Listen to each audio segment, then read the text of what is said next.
Olá, eu sou Edson Leonel, sou professor do Departamento de Estruturas da USP São Carlos e nesse vídeo nós discutiremos o tema Lei de Hooke, que é o tema que está no capítulo 13 da apostila de Mecânica dos Sólidos e Resistência dos Materiais que eu tenho escrito ao longo do tempo.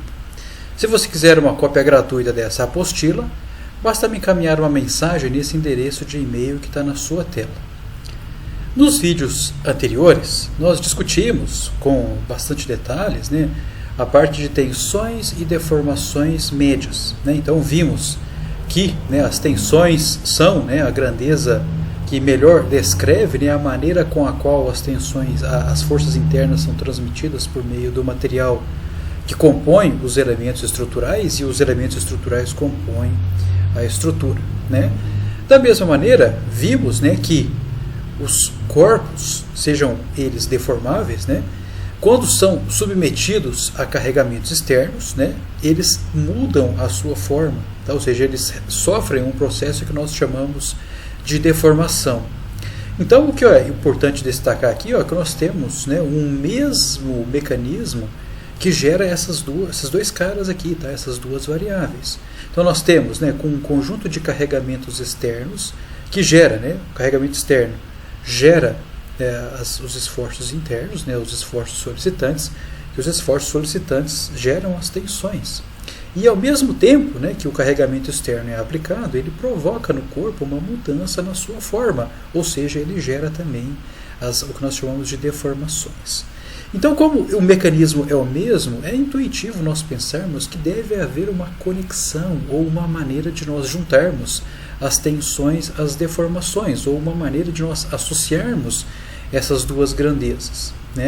E o que nós vamos fazer nesse vídeo é justamente apresentar para vocês a maneira com a qual nós juntamos essas duas variáveis.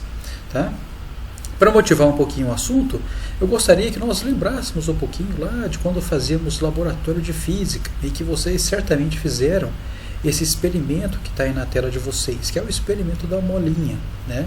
Então, certamente o professor de Física 1, possivelmente, deve ter pedido para vocês fazerem esse experimento aí. Então, você tinha uma molinha na qual uma das extremidades dela era presa num dado suporte e a extremidade inferior possuía uma bandejinha onde você ia colocando aí um conjunto de pesos.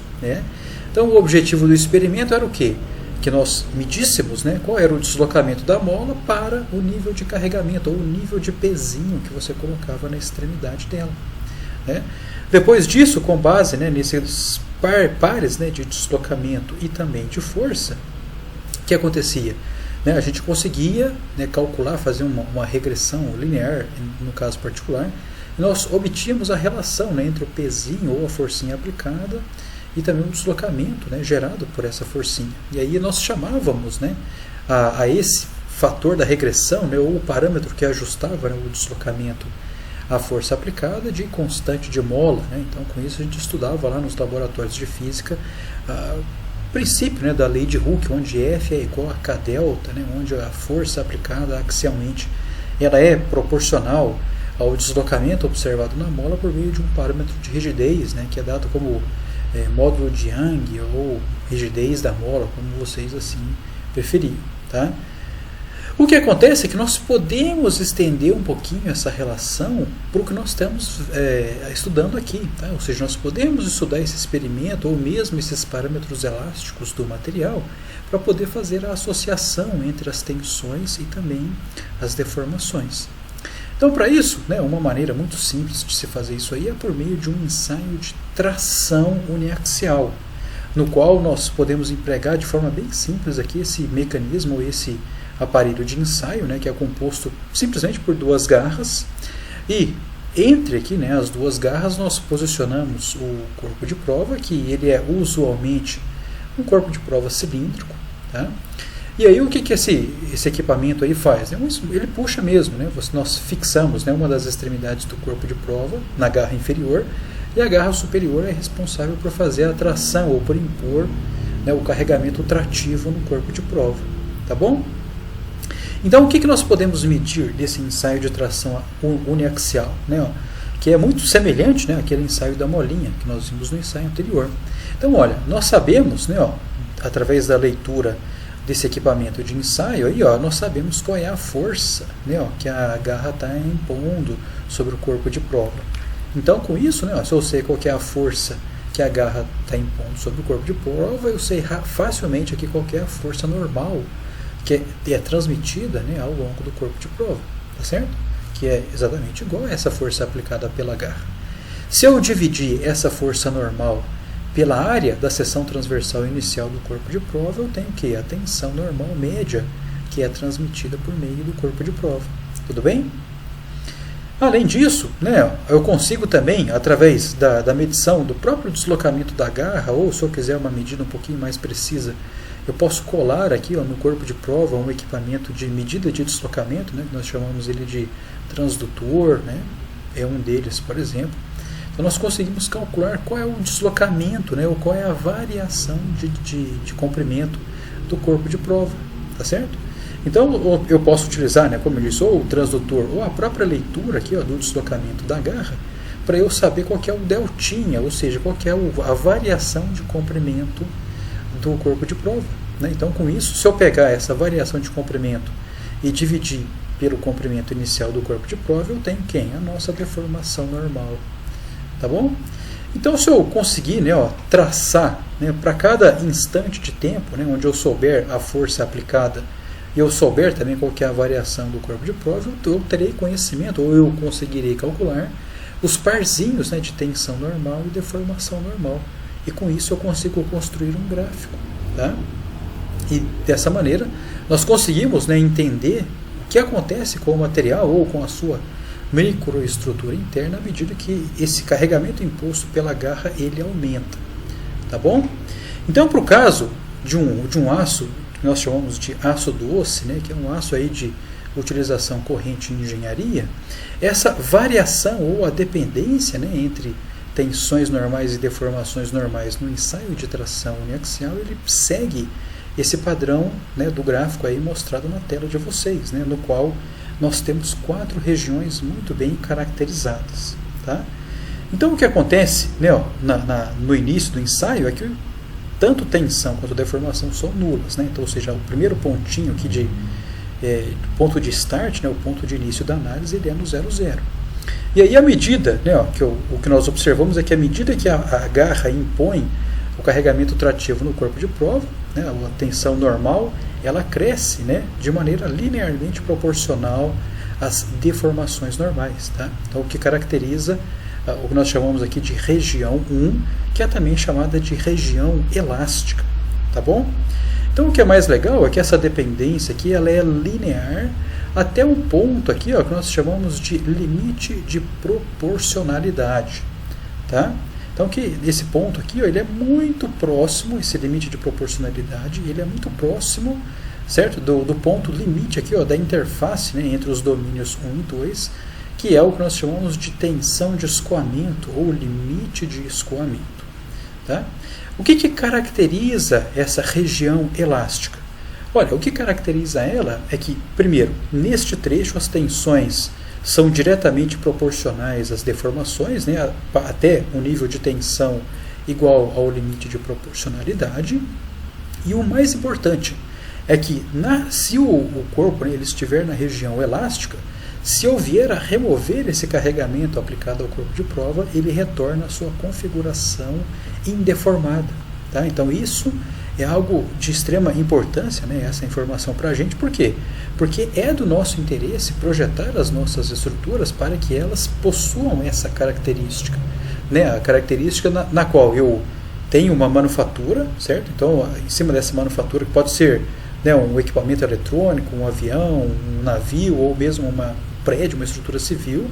Então eu tenho essa manufatura e o que eu quero fazer? Eu quero pegar ela, quero usar, e depois que eu terminar de usar, o que eu faço? Eu quero que ela retorne, né, para uma situação que eu possa vir a usar posteriormente. Então, ou seja, eu quero que ela não apresente deformações que sejam permanentes após o seu uso.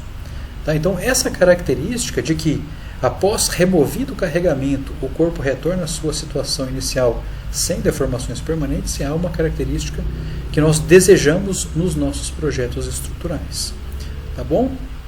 E aí você fala para mim, Edson, você mencionou aqui, ó, uma tensão que você chamou de limite de proporcionalidade e uma outra que você chamou de limite de escoamento.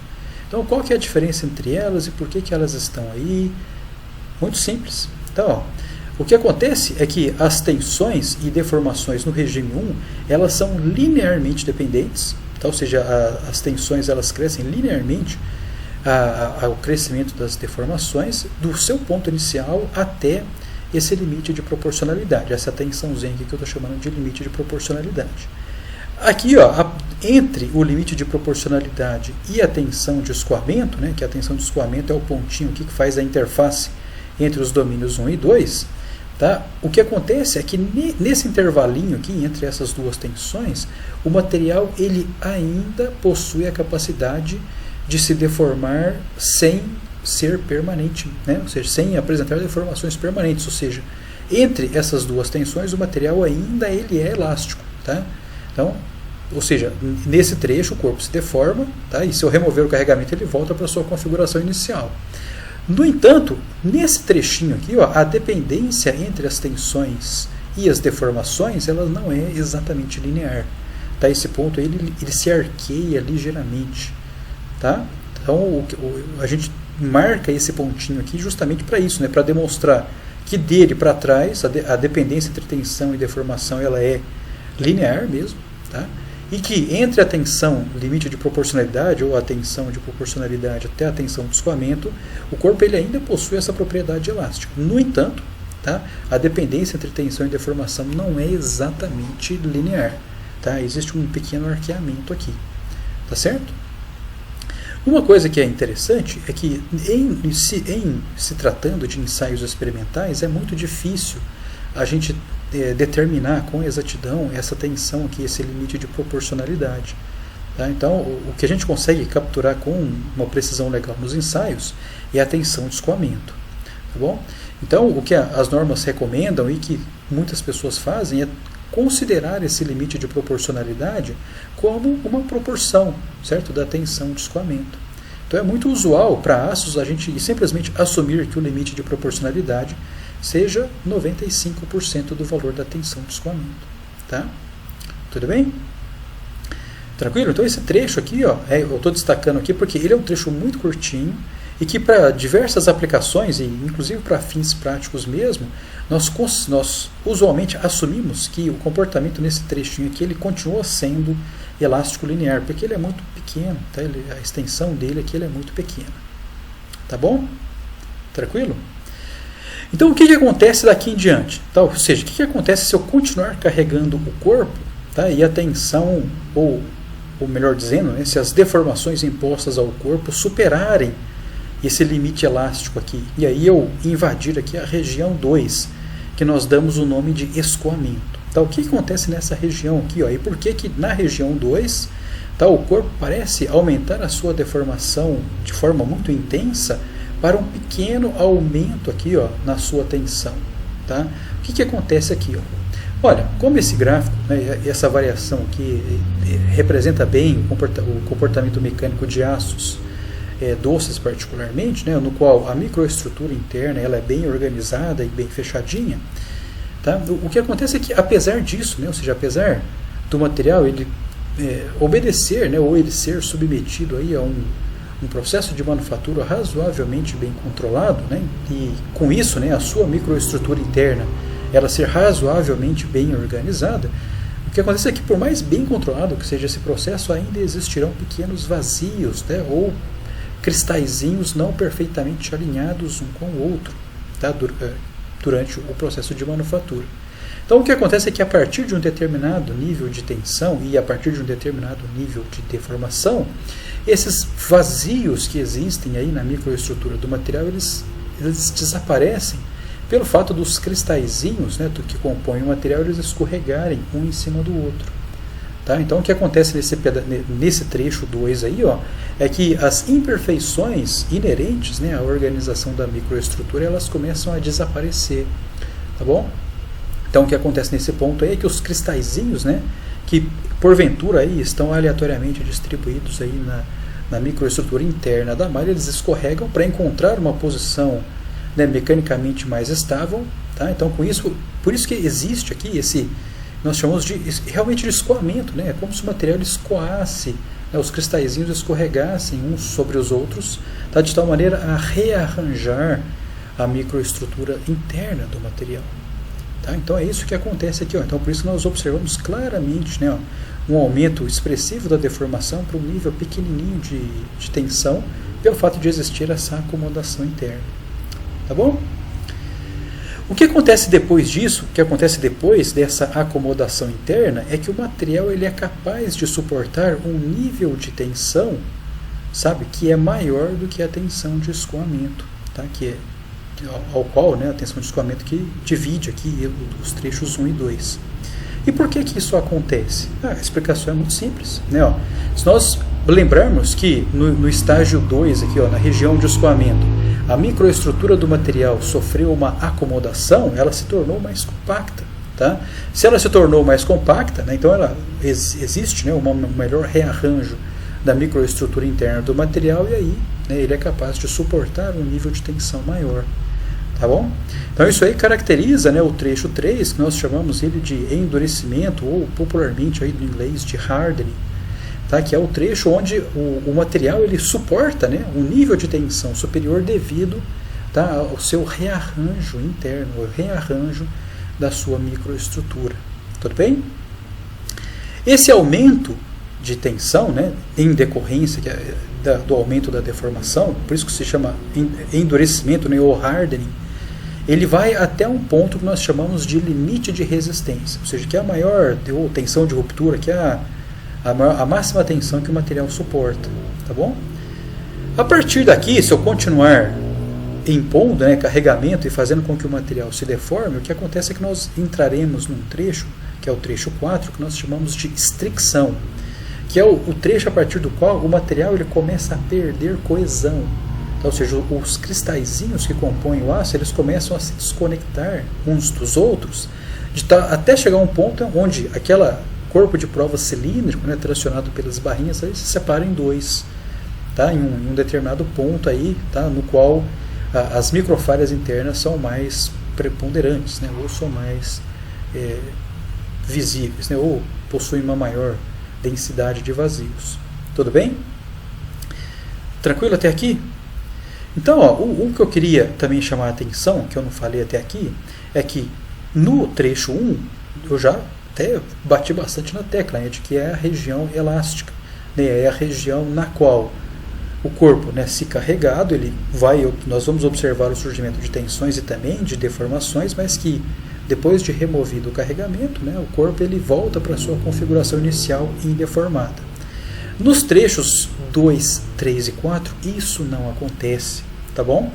Então não acontece por quê? Bom, porque nos trechos 2, 3 e 4 nós temos, né, um rearranjo da microestrutura interna do material, tá? E a consequência desse rearranjo da microestrutura interna é o surgimento de deformações que nós chamamos de deformações permanentes ou também de deformações plásticas, tá?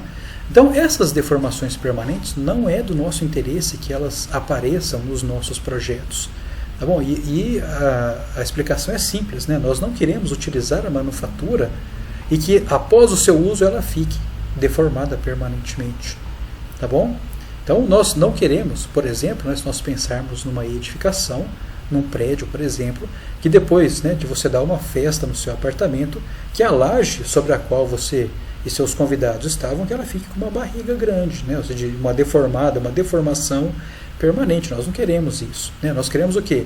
Né, levar os nossos convidados, né, então, ou seja, aumenta o peso sobre a laje, todo mundo lá fica numa boa, e que depois que os convidados forem embora, bom, a laje volta para a configuração inicial dela, tá?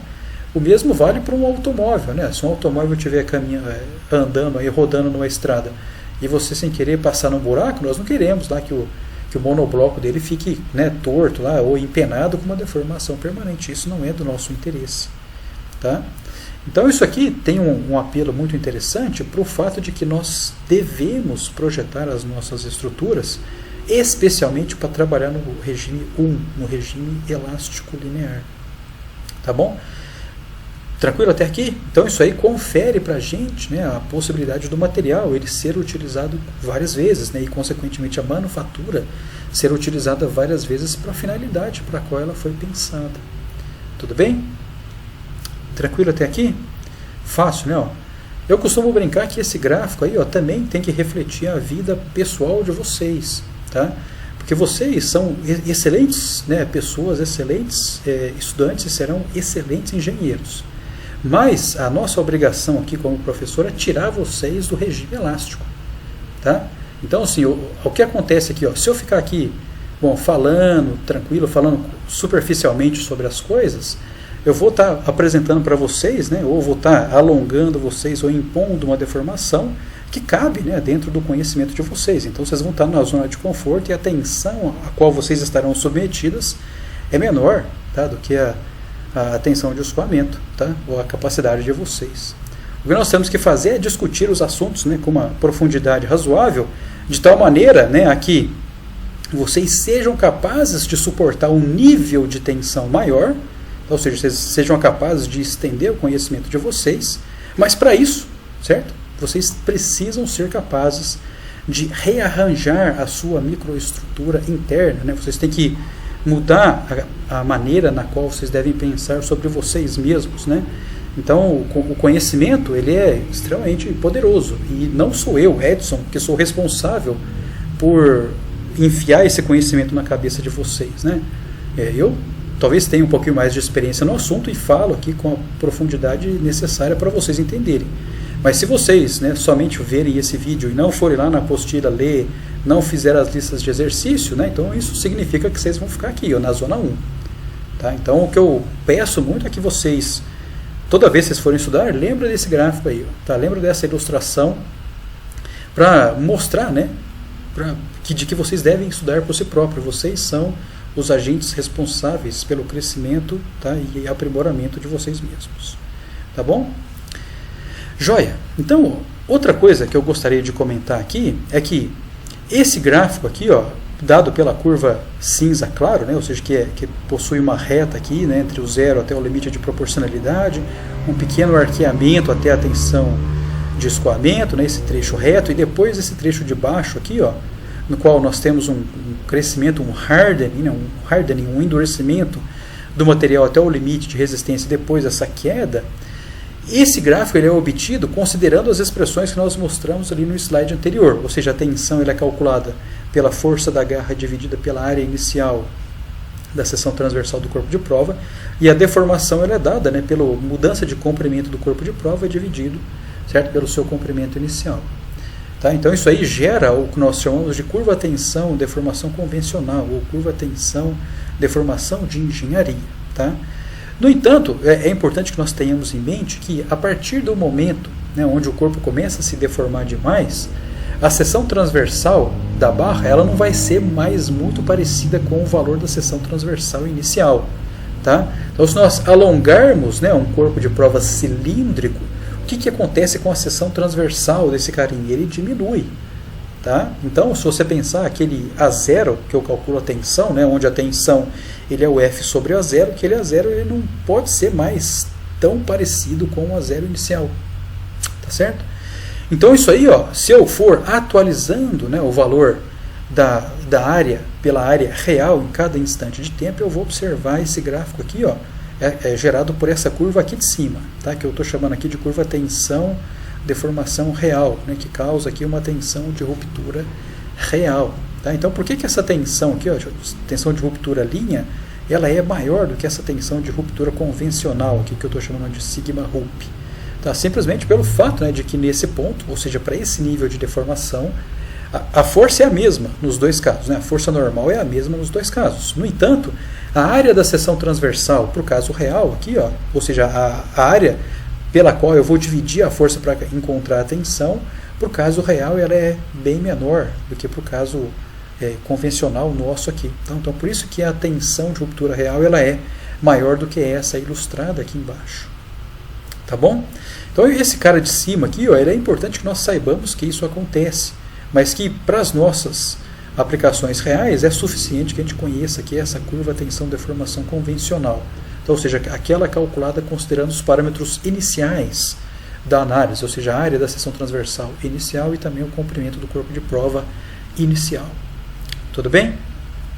Tranquilo até aqui? Fácil, né?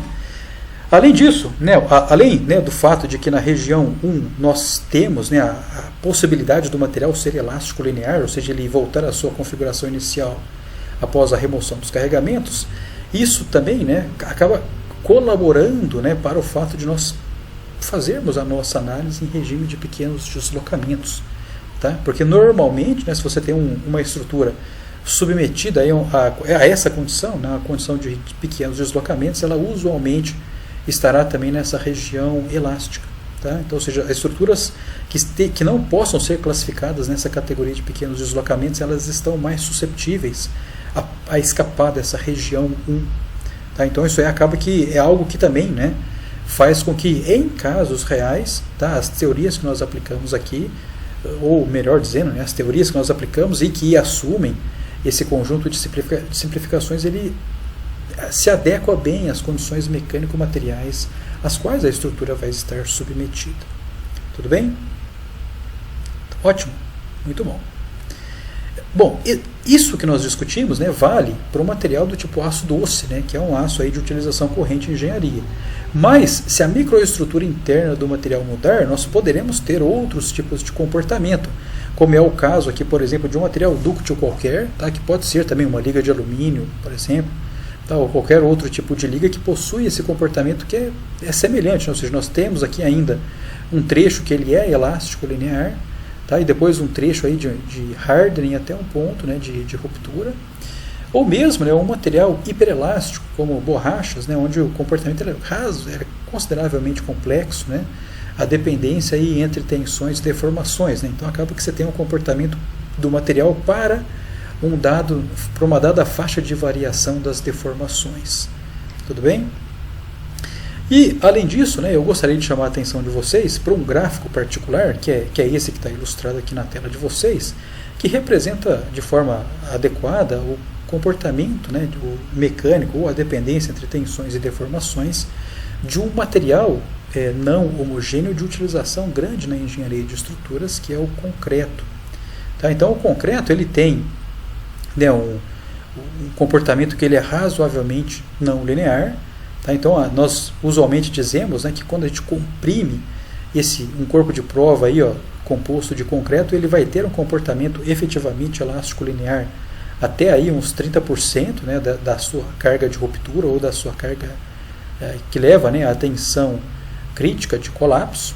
Tá? Então, depois dos seus 30 aí até os 70%, ele não é mais elástico linear e surgem também deformações permanentes para esses níveis de tensão, mas nesse caso o concreto ele não está associado ao escorregamento dos grãos que compõem a microestrutura dele. Tá? Devido à não homogeneidade da microestrutura, o que acontece é o surgimento de microfissuras na interface entre os agregados graúdos, que nós usualmente chamamos de brita, tá? E também a sua interface ou a pasta de argamassa. Tá? Para níveis de tensão superior a estes, aí essas fissuras elas propagam com uma intensidade maior na pasta de cimento aí, ou na argamassa. Tá certo? Então, por isso que existe essa dependência, essa evolução, o crescimento das tensões não é diretamente proporcional à evolução das deformações. Então, por isso que existe esse trecho aqui, esse arqueado. Tá bom? Isso aqui é muito caracterizado para trecho de compressão, para as trações é similar. Só que uma particularidade do concreto é que ele possui respostas mecânicas diferentes quando solicitado a solicitações de compressão e tração. Então o concreto ele tem uma resistência à compressão razoável, muito boa inclusive, porém ele tem uma baixa resistência à tração. Tá? Então por isso que nós usualmente, em aplicações civis, nós colocamos barras de aço nas porções tracionadas da estrutura, justamente para suprir essa deficiência mecânica de resistência à tração desse material. No caso da tração, o concreto aí, nós podemos assumir que ele é aproximadamente elástico linear do ponto de início aqui até mais ou menos 70% aqui da carga, que causa aí a tensão última de tração, E depois desse trecho, né, já a propagação das fissuras no material ela é muito rápida, né, então elas saltam rapidamente da interface, né, entre agregado e pasta e já passam para a pasta até chegar aqui nessa zona, né, de tensão última. Esse comportamento, né, que eu acabei de discutir aqui, particularmente para concreto, ele pode ser também estendido, né, com um certo grau de fidelidade para outros materiais compostos, né, no qual nós temos uma formação, né, de uma matriz básica e também nós temos a presença aí, né, de materiais particulados, granulados, certo? Ou seja, as zonas, né, de fragilidade do material são usualmente a interface, né, entre os materiais particulados e a sua matriz, tá bom? Então é ali naquele pontinho ou nessa interface que vão surgir os pontos, né, de fragilidade, e a degradação do material começa por ali. Então é a partir dali que você vai observar, né, esse arqueamento, né, dessa relação tensão-deformação. Tudo bem? Joia. Então, quais seriam, né, apenas para ilustrar aqui, quais seriam as resistências características para alguns tipos de aços, né? Ou seja, qual seria aquelas tensões, né, de escoamento que eu mencionei há 2 slides atrás para alguns tipos de aço, né? Então aqui, ó, temos aços de utilização muito corrente aí, né, na engenharia civil, particularmente nas estruturas de concreto armado, né, que são os aços CA25, CA50 e CA60, né? Então o CA vem aí de concreto armado, né? Vem esse símbolozinho aqui. E os 50, 25 e 60 fazem menção à tensão de escoamento que os aços suportam. Então, um aço CA50, que é o mais comum aí de utilização nas construções, ele suporta uma tensão de 500 megapascal ou 500 MPa. Tá? Então, se você lembrar, o que é um pascal? Um pascal é 1 newton por metro quadrado. Tá? Então, megapascal, então quer dizer que é 10 a sexta pascal. Tá bom? Então, isso aí é só interessante para que vocês tenham esses números na cabeça, né? Para dizer, olha, beleza, um aço aí de utilização na construção, ele varia aí de 250, né? Que tem pouca utilização, inclusive, mas o CA50 e o CA60 é muito comum. Então, esses aços aí, eles suportam aí uma tensão de 500 megapascal. Tá? Só para também, né, dar de exemplo, né, um concreto usual aí que as pessoas fazem nas obras, aí, eles têm resistência característica aí de 25, 30 MPa. Tá? Isso de resistência à compressão. No caso de resistência à tração, para concretos, né, ele é em torno aí de 10% da resistência à compressão, porém, né, para fins de dimensionamento, para fins de cálculo, nós costumamos desprezar essa resistência e assumir, né, que toda a carga de tração, toda a solicitação de tração é assumida, né, pelas barras de aço. Tá? Outra tabelinha aqui, ó, interessante, que traz, né, também as tensões de escoamento para alguns tipos de aço, né, que tem utilização aí, mas talvez mais mecânica do que civil, né? Então, o aço ASTM-A36, ele é muito usado do ponto de vista civil para você construir estruturas de aço, né? Então, edificações, galpões, então é muito comum você ter um aço ASTM-A36 que tem uma tensão de escoamento de 250 MPa, tá? Mas se a gente for aí, né, para a indústria mecânica, as construções, né, as manufaturas são, né, em alumínio, aço, então eles têm aí, esses valores são tabelados, né, e obtidos com base, né, nesse ensaio de tração pura que nós mencionamos anteriormente. Tudo bem? Joia! Então, depois, né, dessa discussão aí interessante sobre o comportamento, né, do micromecânico do material, a dependência entre tensões e deformações, e o que acontece, né, dentro do material para que ele possua essa dependência, né, por que aquelas curvas são daquele jeito, né? Então vale a pena a gente discutir um pouquinho também um outro parâmetro interessante, né, que é o que nós chamamos de coeficiente de Poisson, que é devido a esse carinha aí, ó, famoso aí, que é o Monsieur Siméon Denis Poisson, tá? Então, que é um francês, o que ele observou? Um negócio interessante, tá? Que inclusive já discuti aqui anteriormente nesse vídeo, que é o seguinte, ó, se nós pegarmos o corpo de prova, tá, cilíndrico, tá? Imagine que esse corpo de prova seja cilíndrico por facilidade. E se nós tracionarmos ele, o que nós esperamos? Bom, uma solicitação de tração, ele tende a alongar o corpo de prova. Mas o que acontece com a seção transversal desse corpo de prova? Bom, Se nós alongamos o corpo de prova, a seção transversal tende a diminuir, não é isso? De forma similar, se eu comprimir esse corpo de prova, né, o que acontece? Uma compressão vai gerar um encurtamento do corpo de prova, consequentemente nós teremos uma extensão, né, das dimensões aí da seção transversal. Né? Então isso aí a gente consegue perceber intuitivamente. Mas o que o Poisson ele percebeu foi que se o material ele estiver lá na região 1, sabe, aquela região caracterizada, né, pela dependência linear entre tensões e deformações, e na qual eu não tenho a presença de deformações permanentes, ele observou que a razão entre as deformações longitudinal, ou seja, ao longo do comprimento da barra, e a transversal, ao longo, né, das dimensões da seção transversal, ela é constante. Tá? Então isso aí, nesse momento aí para você, isso pode parecer inclusive óbvio, né? Porque você pensa, olha, tudo bem, se eu alongo esse cara, tá? e o quanto ele alonga está diretamente proporcional à força que eu aplico, é de se esperar também, né, que o encurtamento da seção transversal, no caso de uma tração, ele tem que estar também diretamente proporcional ao quanto o corpo alonga. Tá? Então, apesar disso, nesse momento agora para vocês, né, já ser óbvio, foi o Poisson, foi o primeiro cara que observou isso aí. Né? Então o que ele observou foi que essa razão aqui, ó, entre a deformação normal na direção transversal, né, ou na direção da seção transversal da peça, né, dividido aqui pela deformação normal na direção longitudinal, esse cara é constante. Tá? E além disso, né, além de constante, ele é uma propriedade do material.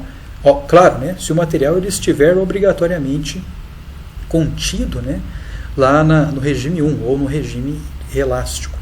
Tá? Então ele definiu, né, um coeficiente que recebe o seu nome, inclusive, né, que é o coeficiente de Poisson, que ele nada mais é do que menos, né, a razão entre as deformações normais transversais e longitudinais.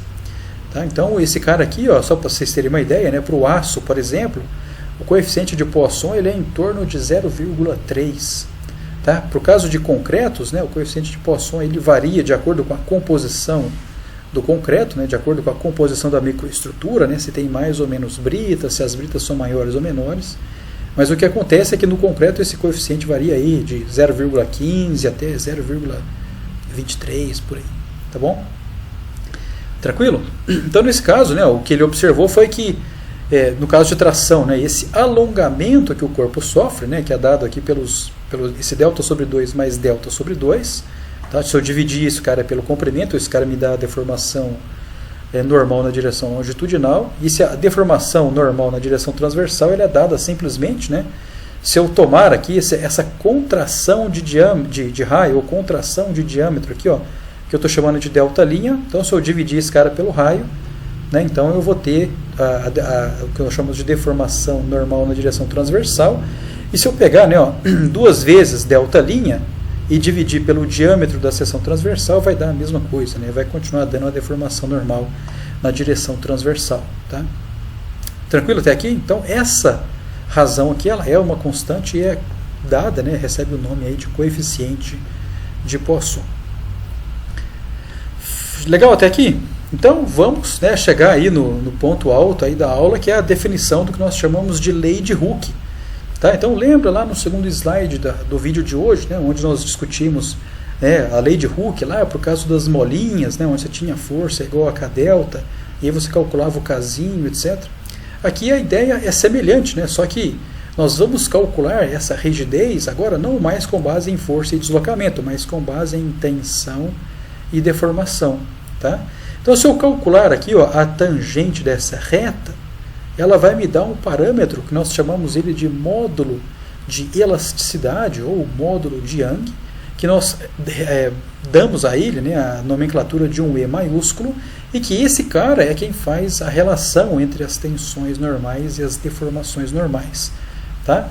Então o primeiro cara, né, que escreveu essa relação aqui, ou seja, sigma é igual a E epsilon, ou ele basicamente definiu, né, qual é a dependência entre tensão e deformação aqui, ó, no trecho elástico, foi esse carinha aqui, ó, o Mr. Robert Hooke, né, o britânico aí que fez um monte de coisa, né, naquela época lá o cientista não fazia só uma coisa, fazia um monte, né, fazia biologia, fazia física, um monte de coisa, né, então ele que deu grandes contribuições à ciência, deu mais essa aqui, né, a lei que recebe o seu nome, né? E não confundam com aquele carinha verde da Marvel, tá? Esse cara aqui é este, ó. Esse aqui é o Mr. Robert Hooke, tá bom? Então, para essa região elástica linear, tá, as tensões são diretamente proporcionais às deformações por meio desse parâmetro aqui, ó, que nós chamamos de módulo de elasticidade longitudinal E. Tá simples assim, sigma é igual a E epsilon, simples assim, tá? Então essa, né, através dessa lei a gente consegue responder à motivação, né, que nós havíamos feito no início do vídeo, de que se o carregamento externo, né, ele produz tanto tensões quanto deformações, será que existe uma conexão entre essas variáveis? A resposta é sim, e eu consigo conectá-las através dessa lei mostrada aí na tela. Tudo bem? Então, uma relação para vocês guardarem na cabeça e não esquecerem nunca mais. Tudo que nós discutimos até aqui, né, faz referência a tensões normais e também deformações normais, mas a gente pode fazer, né, estender esse raciocínio para as deformações distorcionais, né, ou simplesmente distorções, e as tensões de cisalhamento. Tá, o que é mais comum nesses casos, né, é claro, não fazer um ensaio de tração simples, mas fazer um ensaio de torção simples, onde, né, eu consigo associar o torque aplicado na barra ao ângulo de giro da sua seção transversal. Então, com base nessas grandezas, a gente consegue calcular a tensão de cisalhamento e também qual que é a distorção, né, para cada instante de tempo. E com isso a gente traça também uma curva de tensão de cisalhamento por distorção. Inclusive esse problema a gente vai estudar aqui no curso de Mecânica dos Sólidos 1, né? A gente vai modelar ou apresentar a formulação para você resolver esse problema.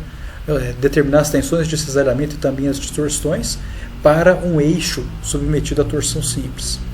Então, se a gente fizer esse cara aqui, né, um ensaio, né, de um eixo torcido simples, nós vamos obter uma curva que é muito parecida com aquela da tensão normal, né, onde nós teremos aqui um trecho elástico, né, linear, nós teremos um trecho pequenininho, né, ou maior, dependendo da composição do material, que vai estar relacionado ao escoamento ou à acomodação dos grãos do material.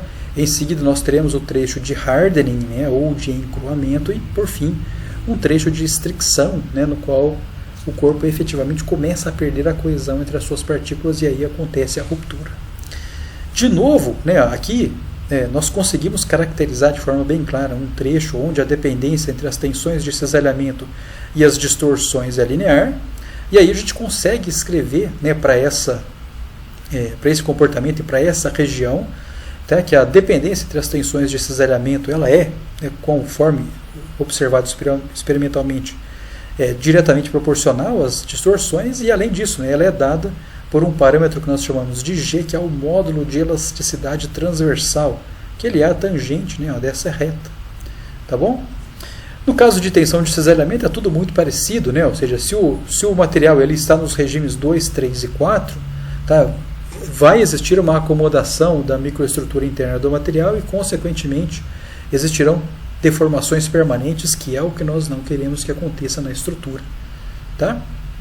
Então, tranquilo? Então, a lei de Hooke, né, nesse momento aqui, ela envolve inicialmente, né, a tensão normal e deformação normal por meio do módulo de elasticidade longitudinal, e ela associa a tensão de cisalhamento à distorção por meio do módulo de elasticidade transversal G.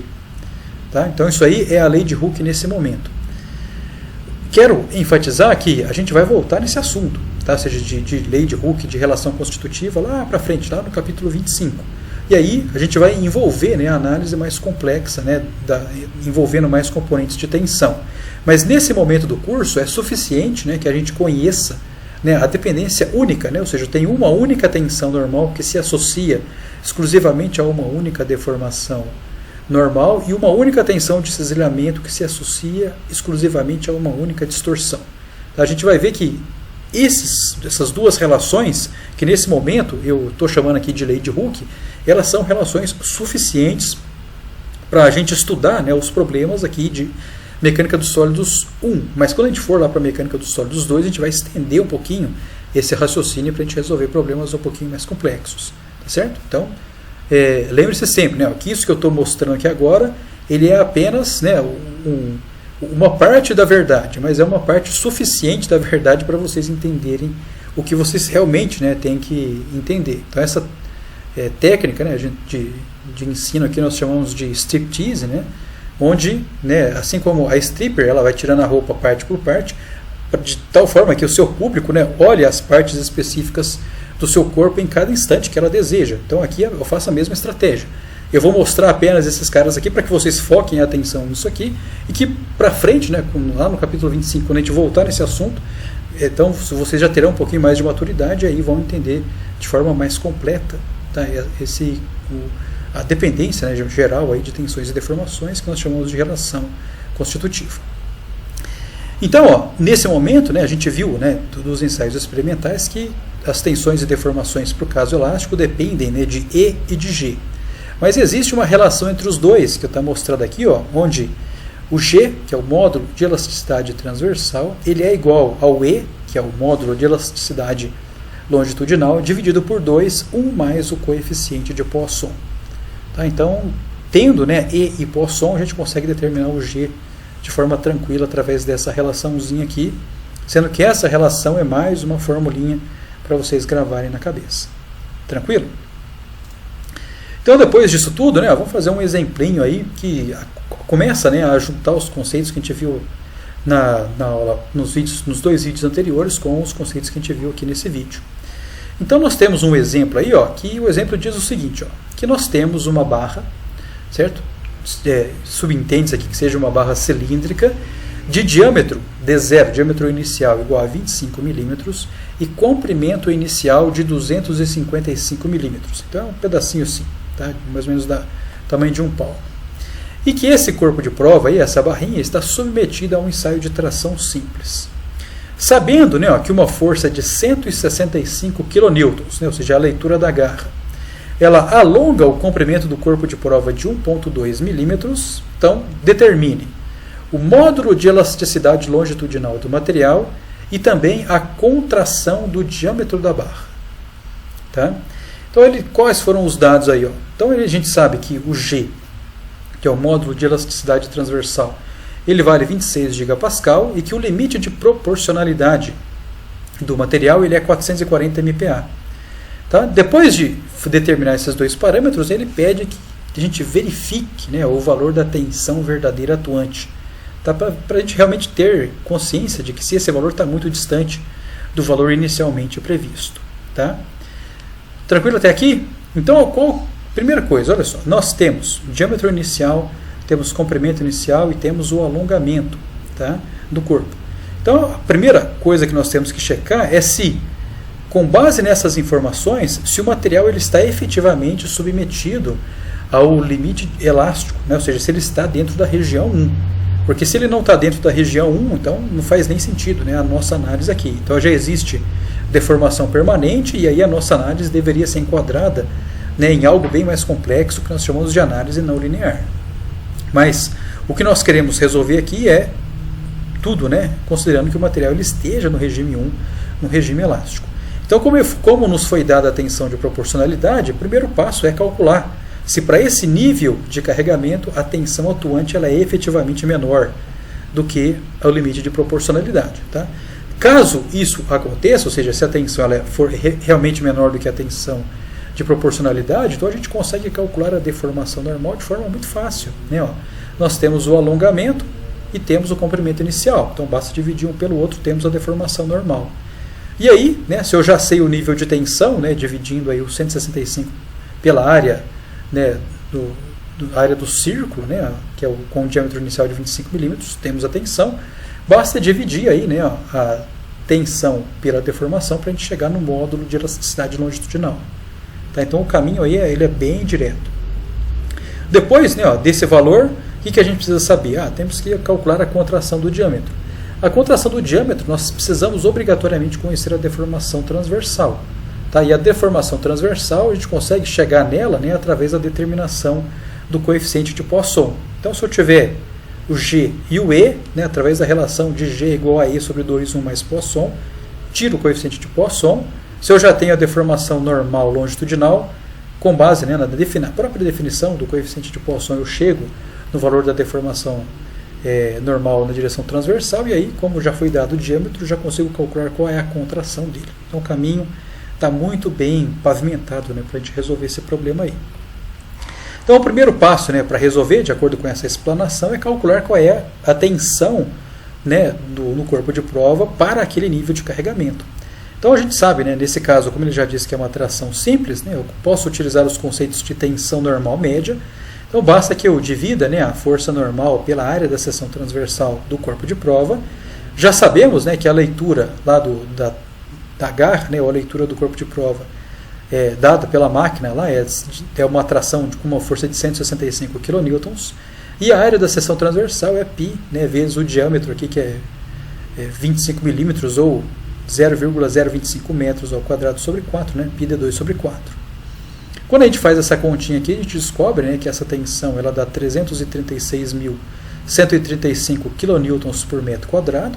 Então, que isso aqui equivale, né, a 336.135 kPa. Se eu tirar 3 casas decimais aqui, eu transformo esse cidadão aqui de kPa para MPa. Tá? Só para o número ficar mais fácil de trabalhar, né, para não ficar com um número muito grandão aí. Então, isso aí dá 336,135 MPa. Esse número aqui, ó, ele é menor do que os 440 MPa dados, né, no enunciado do exercício, associados aí ao limite de proporcionalidade. Então, como isso aqui é verdadeiro, ótimo. Então, o corpo, né, de prova ele está realmente no regime elástico. Então, a gente pode fazer todas as contas que ele pede. Né? Então, aí faz sentido, né, a gente determinar módulo de elasticidade e coeficiente de Poisson, etc., porque esses parâmetros se referem, né, essencialmente ao regime elástico linear. Tá? Então, ótimo. Então, se eu já tenho, né, qual é o alongamento do corpo, que é 1,2 milímetros, se eu dividir pelo comprimento inicial do corpo de prova de 250 milímetros, eu obtenho aqui, ó, qual é a deformação normal no corpo de prova. Então, fácil. Então, aí, né, eu utilizo a lei de Hooke. Né, ó, sigma é igual a E epsilon, né, ou seja, a tensão normal é igual a módulo de elasticidade longitudinal vezes deformação normal. E como eu já tenho a tensão, já tenho deformação, é fazer um pelo outro. Descubro, né, que essa divisão aqui vai nos dar aí 70.020 MPa, que, para simplificar nossas continhas aqui, ele é aproximadamente igual a 70 gigapascal. Tá bom?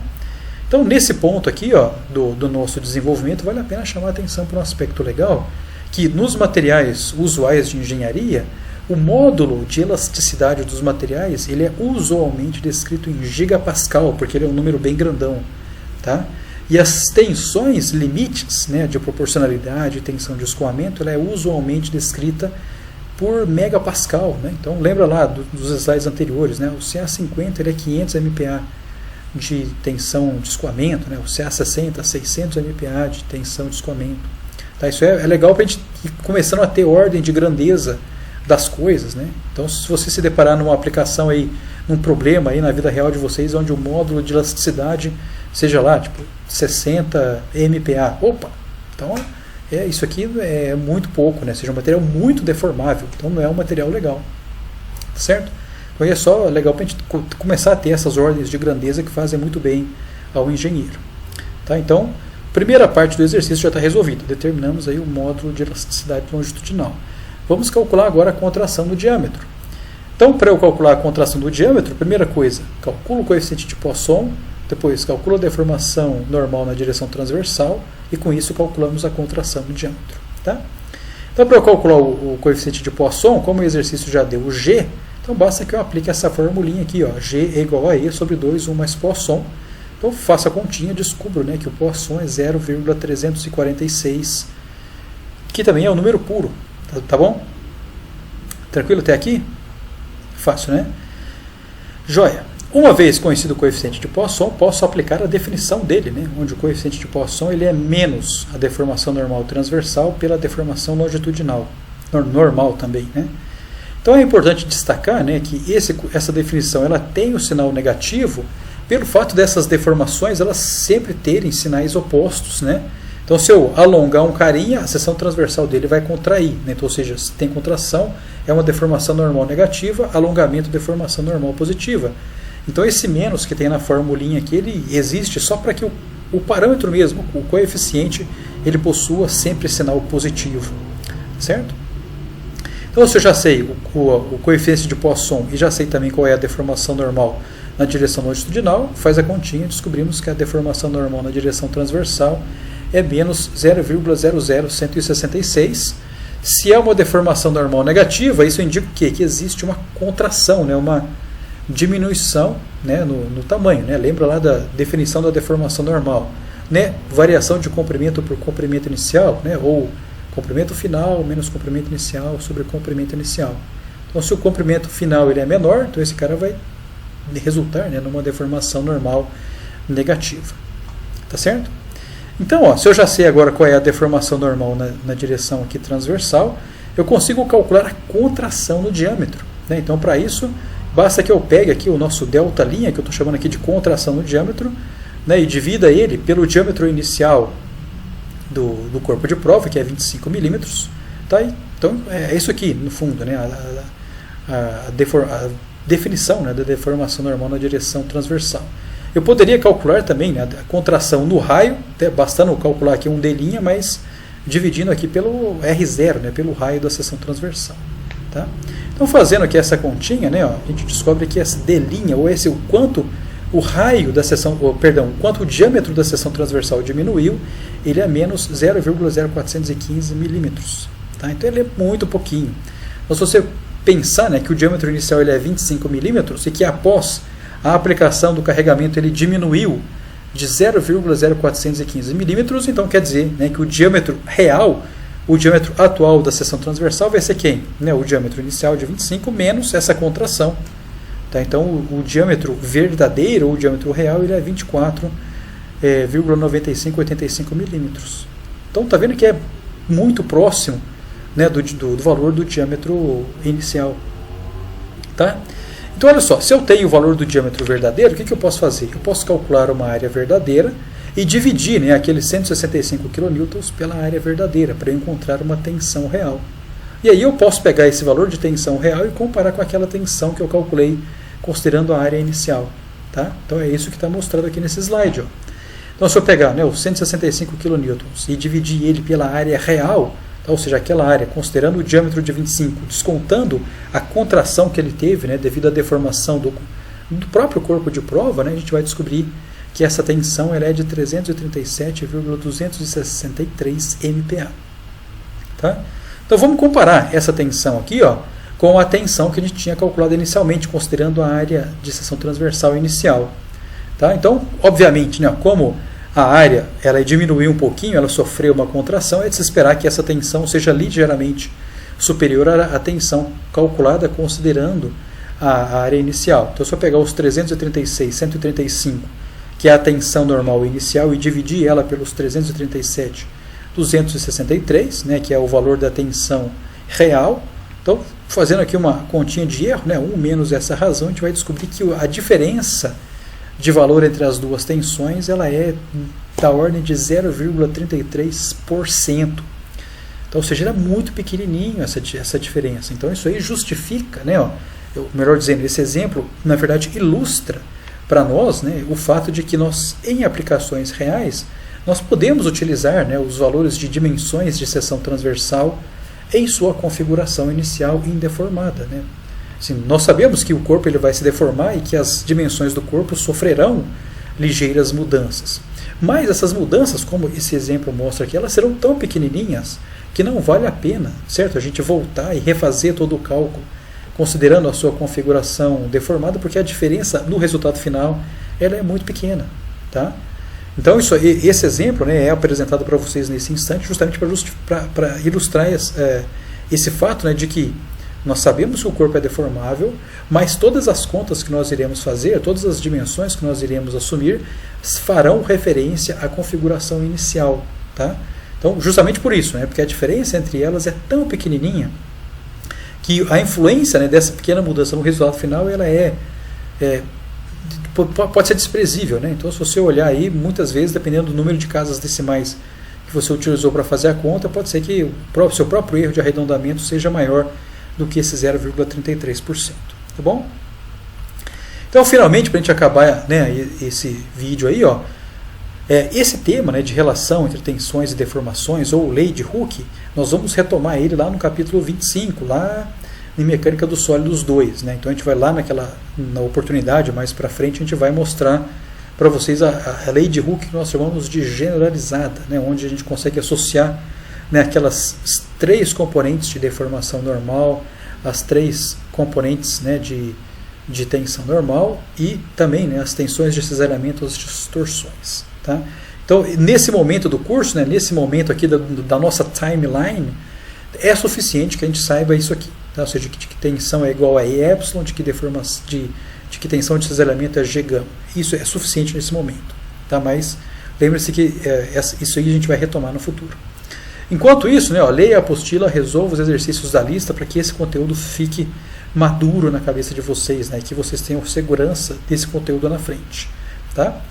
Nos próximos vídeos, nós iremos fazer algumas aplicações, né, desse acoplamento, né, entre tensão normal, deformação normal, média, tensão de cisalhamento, distorção média e também de lei de Hooke, para a gente resolver probleminhas de barras axialmente carregadas. Né? A gente vai calcular os deslocamentos nesses tipos de estrutura, que é bem bacana, né? Ou seja, ajuda a gente a entender o comportamento mecânico estrutural. Né? E eu particularmente entendo que quando o engenheiro bate o olho numa dada manufatura, né, numa dada estrutura, e ele consegue enxergar aquele cara deformando, sabe? Se ele consegue enxergar como que os esforços solicitantes serão desenvolvidos, consegue enxergar ou pelo menos inferir qual vai ser a configuração deformada do corpo, isso aí para mim vocês, né, estão deixando de ser alunos, estudantes para ser efetivamente engenheiros. Então os nossos próximos vídeos vão contribuir bastante nesse sentido. Então espero vocês lá nos próximos vídeos. Muito obrigado, grande abraço.